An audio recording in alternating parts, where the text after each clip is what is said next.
Some players are great, others are legends, but George Best, he was in a category all his own. With unmatched flair, dazzling footwork, and a personality larger than life, Best didn't just play football, he lived it. He could light up a stadium with a single touch and leave defenders scrambling with his effortless brilliance. But behind the genius was chaos. George Best was more than a footballer. He was football's first rock star. Fame, fortune, and rebellion followed him everywhere, leading to moments of triumph and tragedy. How did a boy from Belfast rise to redefine football, only to lose it all too soon? This is the story of George Best, the genius who transformed the game while defying the rules. The boy from Belfast, early life and rise to stardom. George Best was born on May 22, 1946, in Belfast, Northern Ireland, to a working-class family. Growing up in the post-war era, life in Belfast was marked by hardship and limited opportunities. But for young George, football was a refuge, a way to escape the challenges of daily life. Even as a child, his talent was undeniable. Local matches would often pause just to marvel at his skill. Barely taller than the ball itself, Best would effortlessly dribble past boys much older and stronger, his confidence and flair setting him apart from the start. Best's rise was meteoric, but it wasn't without its obstacles. At just 15, his life changed forever when Manchester United scout Bob Bishop spotted him playing in a local game. Stunned by what he saw, Bishop sent a telegram to legendary manager Matt Busby declaring, "I think I've found you a genius." That single sentence would mark the beginning of a legendary football career. Moving to Manchester was a daunting leap for the shy teenager. He left behind his family, his friends, and the familiarity of Belfast to join one of the biggest football clubs in the world.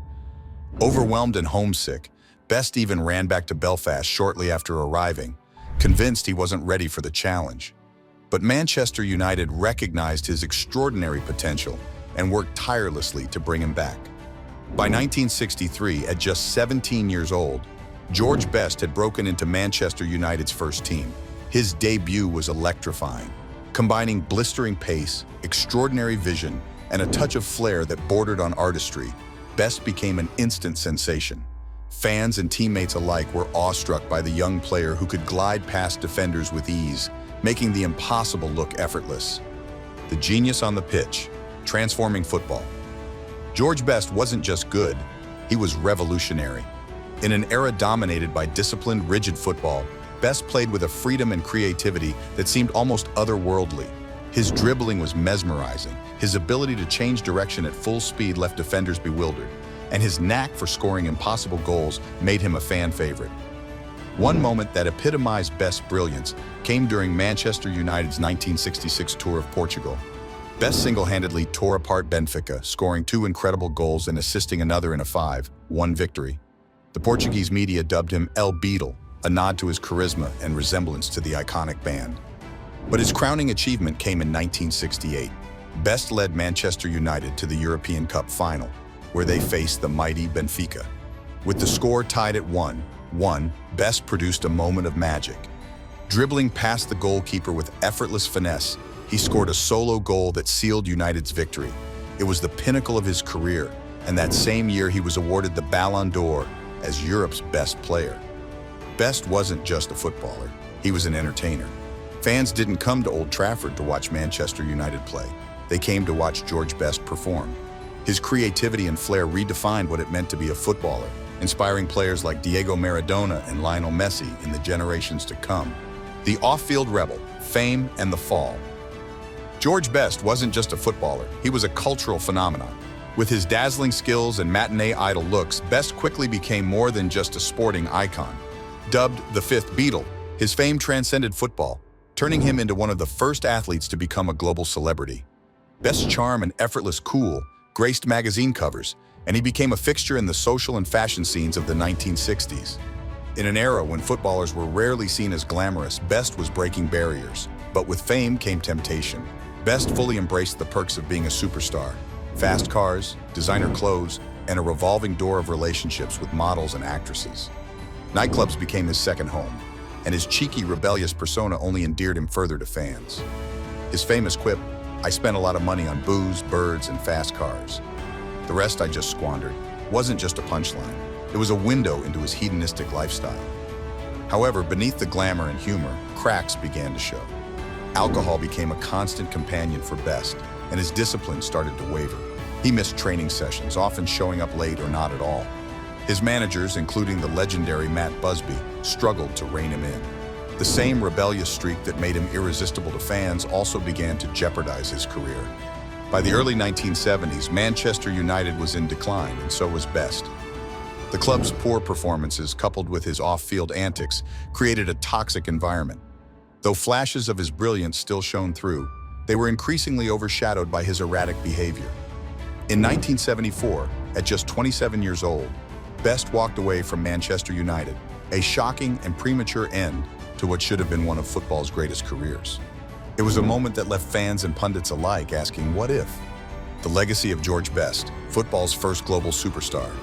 George Best's legacy transcends football. While his chaotic lifestyle often grabbed headlines, it's his artistry on the pitch that remains unforgettable. Best wasn't just a footballer, he was football's first global superstar, setting the stage for the modern-day icons who followed. Long before players like David Beckham, Cristiano Ronaldo, or Lionel Messi became household names, George Best had already shown the world that footballers could captivate audiences beyond the sport itself. Best's style of play was nothing short of revolutionary. In an era when football was often rigid and tactical, Best brought flair and creativity to the forefront. He wasn't just about scoring goals, he was about creating moments of magic that left fans in awe. His dribbling vision and ability to glide past defenders as if they weren't even there made him a joy to watch. Every time Best stepped onto the pitch, he wasn't just playing to win, he was performing to entertain. His influence stretched far beyond his own era.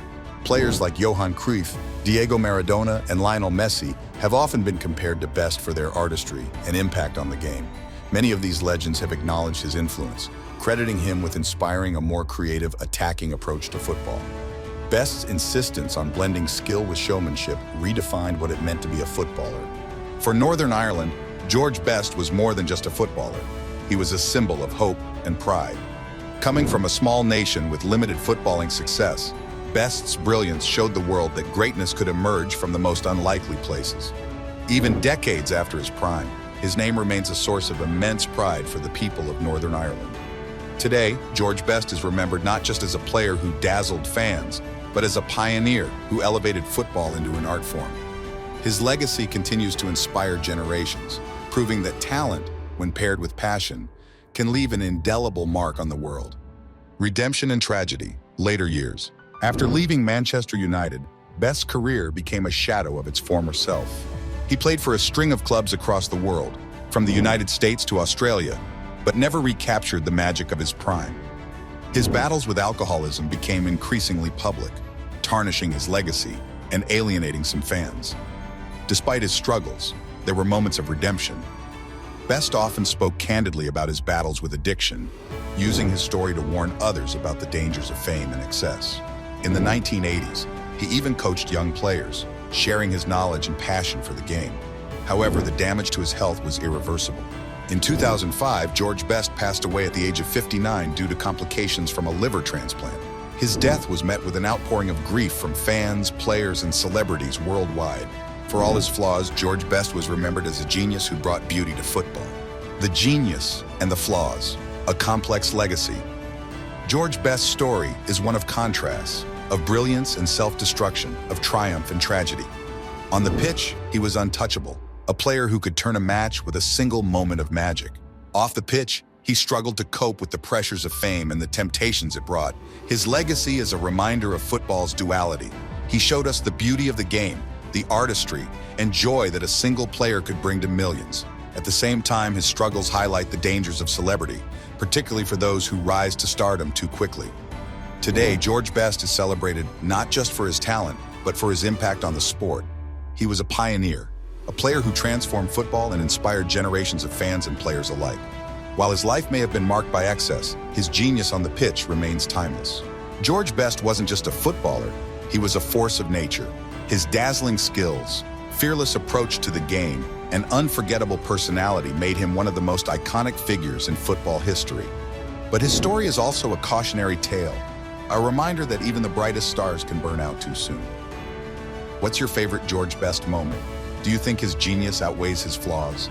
Let us know in the comments, and don't forget to like, subscribe, and join us for more untold stories from the world of football. Thanks for watching.